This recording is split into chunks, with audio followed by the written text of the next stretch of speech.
سلام. آیا همیشه فکر میکنید خوشبختی در آینده منتظر شماست؟ چرا ما همیشه باید به دنبال خوشبختی بدویم؟ ببینید این افکار منفی تنها محدودیت هایی هستن که ما خودمون برای خودمون به وجود میاریم. این شکایت های ذهنی نه تنها تو رو از لحظه حال دورت میکنه، بلکه مسیر درست رسیدن به خوشبختی رو هم ازت میگیره. حالا راهکار چیه؟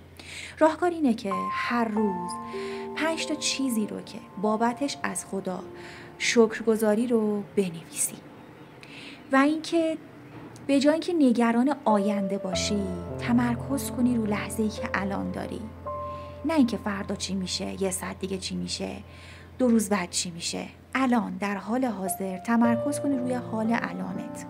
خب و اینکه این افکار منفی هر وقت اومد توی ذهنت از خودت سوال بپرس.